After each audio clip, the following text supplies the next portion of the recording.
Let's see.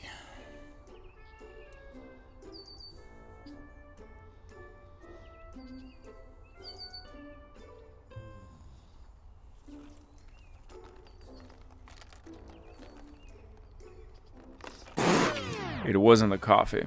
It was something even more bitter than coffee.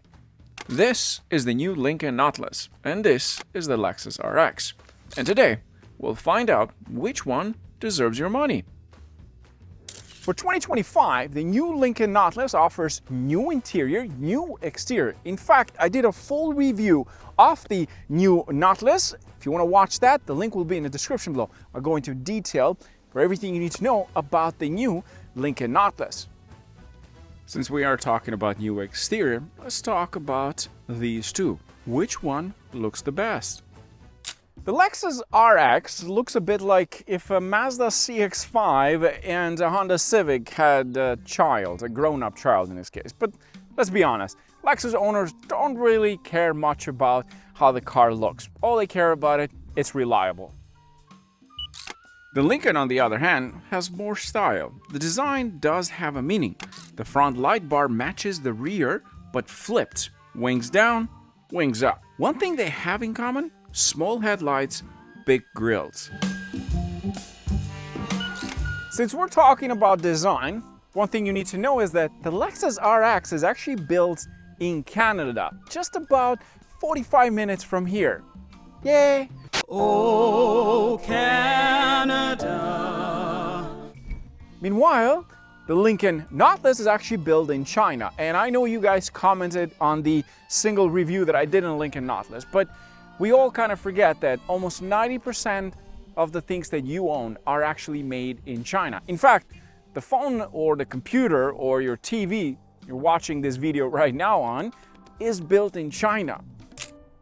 Because these are built in different countries, I thought it would be a good idea to check out their build qualities.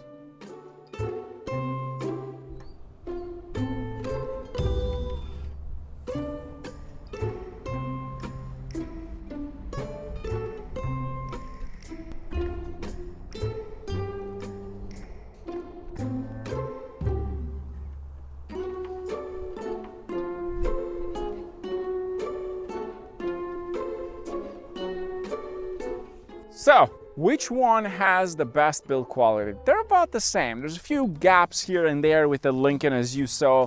Same thing with the Lexus. They're not as well refined. But let's be honest, these things are not like Bentleys or Rolls-Royce. They're just standard premium, sort of luxury a bit vehicles. So you expect a little bit of that. Because these are family SUVs, we want to know which one offers the most cargo space. On paper, we know that the Lincoln offers about 36.4 cubic feet of space, which is quite impressive. Meanwhile, the Lexus RX offers about 29, almost 30 cubic feet of space. But numbers are just numbers. Why don't we just put them to test? So, I've brought here 4 luggage. These 3 are for my wife. That's just usually for me. The last one, the little guy at the end. Let's see how many can we fit in here. We also have more, but we'll start with these. So we've got the big guy, we've got another big guy, we've got another big guy, well, small guy, and then you've got that. So that's actually pretty decent, right? Now wait for me. Now let's just say I need to bring some equipment with me because, you know, I have some clothes, but I need some equipment. I got to record some videos. Here we go. That's one, and I can safely say that that should be it. Let's see, will it close? Not really. So, you still get a bit of space at the top, but this bad boy will not fit. But if I remove this, I have some space in here, and that's about it. Now, let's close it, and let's see if it closes.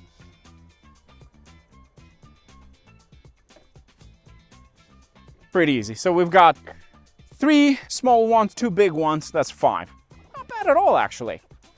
On paper, the Nautilus has more space, but that's on paper. So let's see how many can we fit in the Lincoln. I'm actually very interested to see. So we've got one big one, because the way this thing is super kind of like large in this position, you can do it either way. But we're gonna be fair and do it the same way as we did the Lexus. And then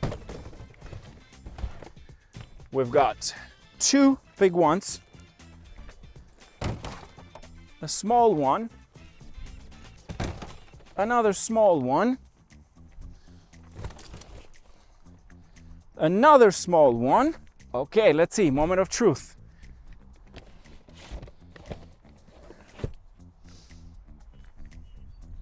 I bet you, hold on.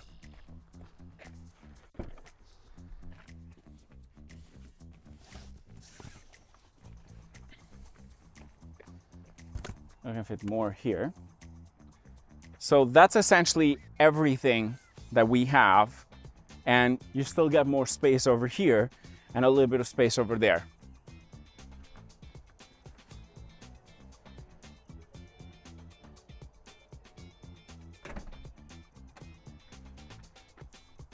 So clearly, it does offer more space. Next thing is to find out which one offers the most space in the second row. We'll start first with the Lincoln Nautilus. As you can see, lots of headroom, very comfortable, somewhat my height, leg room as well. I'm 6'2", so keep that in mind. I'm taller than the average individual. The Lincoln also offers 4 USB-C ports. We've got 2 on this side and 2 on that. At the same time, you also got heated seats in the back with 3 levers, which is quite nice. And underneath that, you have a 110 volts charging port in case if you need to use it for something that can take that kind of power. Next up, the Lexus RX. So you can see, not so good. A bit of headroom, not so much on the leg room.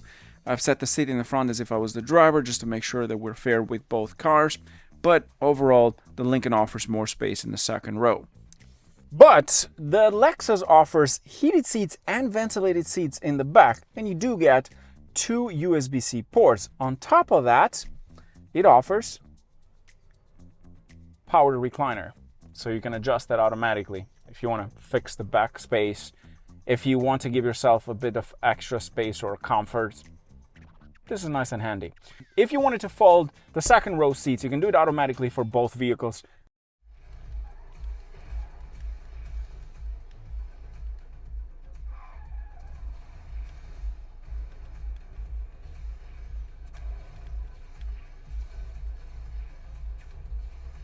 Yes. Come on.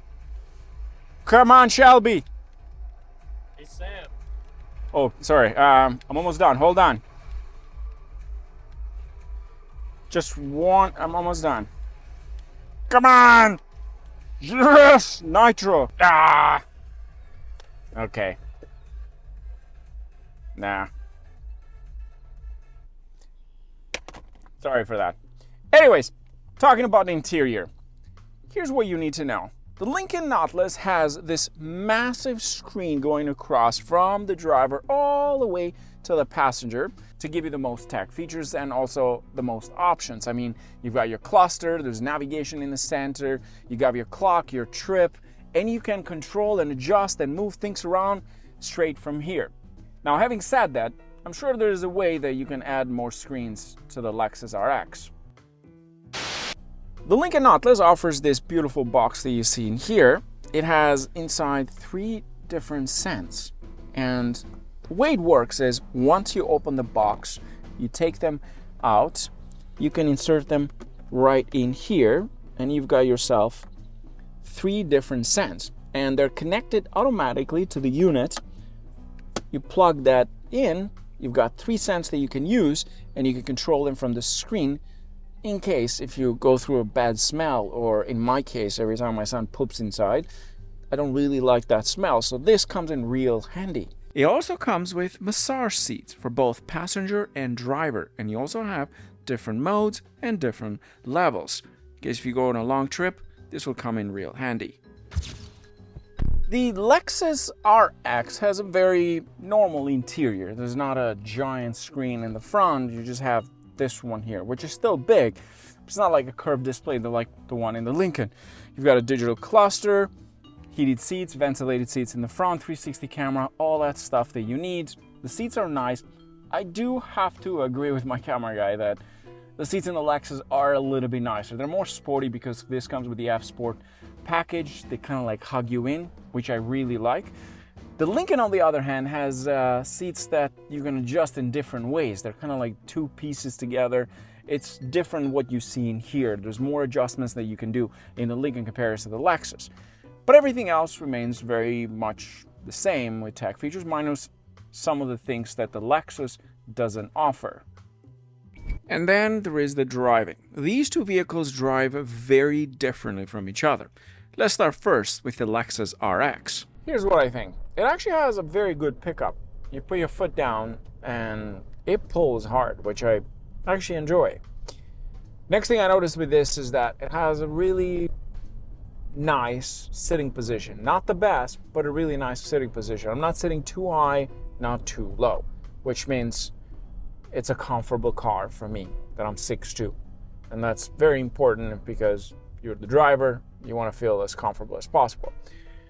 We drove pretty much about 60 to 70 kilometers today because we had to do the rollers, drive from place to place, and we did the fuel efficiency test. So I reset the trip, and here's what we got for the Lexus: 11.4 liters per 100 kilometers, which I expected to be a little bit better. Now, it was a bit of a countryside drive, a bit of a traffic on the highway, and then majority, about 80% of it was actually, or 70% of it was highway driving. And again, this is with AC on. It's a hot day today, which it's important to have the AC on at this point. Charging my phone, one person inside, not a lot of things that could use a lot of energy. But that to me was a bit, again, not the best I expected from this model. Having said that, you could get a hybrid or a plug-in hybrid if you want it. But this one, it's not. Under the hood, the Lexus RX 350 uses a 2.4-liter inline-4 turbocharged engine. It makes 275 brake horsepower and 317 pound-feet of torque, uses an 8-speed automatic transmission, and it is all-wheel drive. 0 to 60, about 6.8 or 7 seconds, with a top speed of 115 miles per hour. But there are some annoying things about this car. First of all, if I want to go into sport mode, I kind of have to go into the screen, go back into there, and then go drive assist, go through this, and go back, because I don't even know how to drive mode. So you kind of have to go through this. There's no like buttons you can just easy press to go into sport mode. I'm assuming Lexus understands that their customers don't really care about sport mode. Driver assistant package that comes with this, you've got your standard lane assist, park assist, road sign reading, rear camera detection, front traffic detection. Now let's turn it on, and the way you do this is that you have no description here for these buttons. You kind of have to look into the cluster you have to look into the heads-up display to actually find out what you're pressing, essentially. So in this case, I'm going to turn on cruise control. We're going to go into lane assist. Come on. There we go. Lane assist is on. And okay, adaptive cruise control is on. So at this point, this vehicle will drive itself, keeps you in the lanes, but you have to keep your hands on the steering wheel at all the times, because it requires, first is by law, and secondly, this is not a full self-driving vehicle. It keeps the gap with the front vehicle, keeps you within the lanes, to make sure it keeps you within the lines, make sure you're not bouncing left and right, which is very nice, great for highway driving and long trips. I'm just going to increase the speed a little bit. There we go. And we have reached. I'm not distracted. I'm just looking at the heads-up display that you gave me. So stop complaining, Lexus. And that's about it. In the Lincoln Nautilus, to go into sport mode, you just have a button over here and you go into different modes. But of course, this is a Lincoln, so it has like conserve, excite, slippery. We'll do conserve. Maybe we can conserve some energy on this one. And then you've got normal mode. Let's just keep it in normal mode. one thing I noticed jumping from the Lexus RX to this is the cabin noise. This is actually a little bit louder on the road. I can hear the road noise just a bit more. But it's comfortable. The seats, you either hate them or you love them. There's no in between. I actually don't mind them. I like them. That's what I'm trying to say. So there's no, it's okay, or it's like, I actually like them because you can adjust them in different ways, which is nice. Having said that, I do appreciate the ones in the Lexus RX with the F Sport package. They kind of hug you in, which is nice. But these kind of feel like better for the long trips.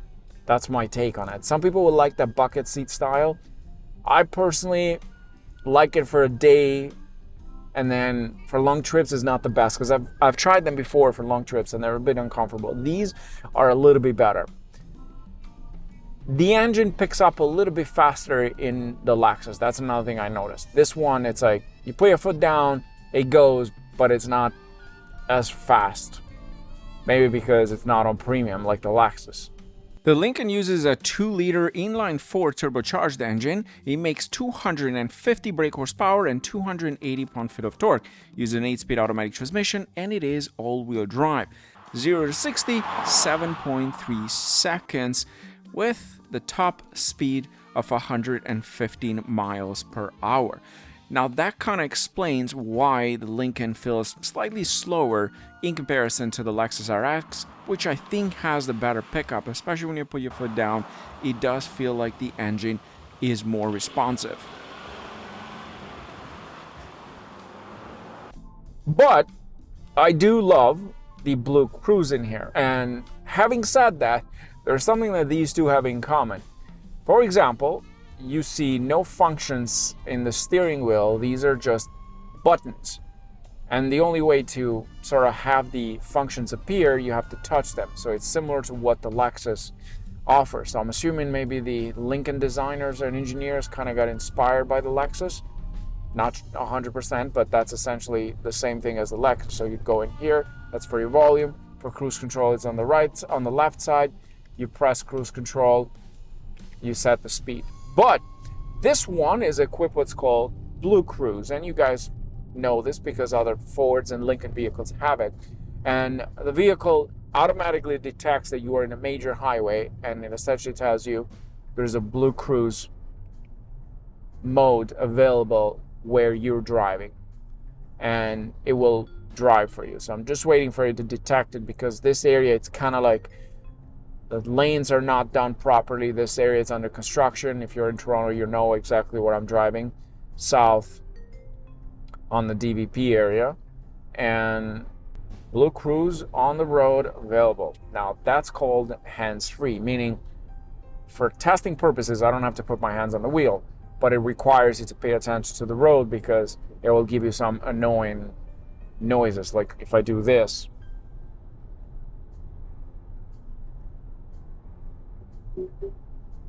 there you go, because it's reading my eyes even through my glasses to detect that I'm actually paying attention to the road, because legally you're supposed to do that. So it somehow follows the legal boundaries and the legal rules and regulations, but it's doing hands-free, so it's very accurate. And you can also do lane switching in this case. I just can't because there's so much traffic at this point and it's very hard to do anything, but it will do that for you. Now, having said that, I have a couple of things to complain about the Lincoln that I've noticed. The first one is the sitting position. I'm actually sitting higher than the Lexus. And again, I'm 6'2", which means the steering column position, it's very awkward for me. Why?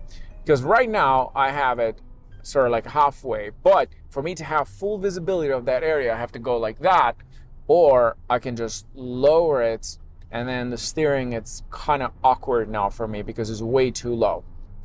That's not a good thing in my opinion. But what I do, I just go all the way to like here, and now I have visibility off the cluster, the speedometer, and all that. But it's still a little bit low. I kind of do prefer a bit of that position of the Lexus RX. In terms of pricing, the Lexus that you see in this video starts at $77,000 Canadian. Meanwhile, the Lincoln Nautilus starts at about $78,000, which kind of makes sense because it does offer more tech features. Another thing you need to know is the fact that the Lexus does have a great track record in terms of reliability. They're known to be very reliable. The Lincoln, on the other hand, is less likely to be stolen, which means you're going to pay less insurance in comparison to the Lexus, which also means is my favorite car out of the two. Thanks for watching.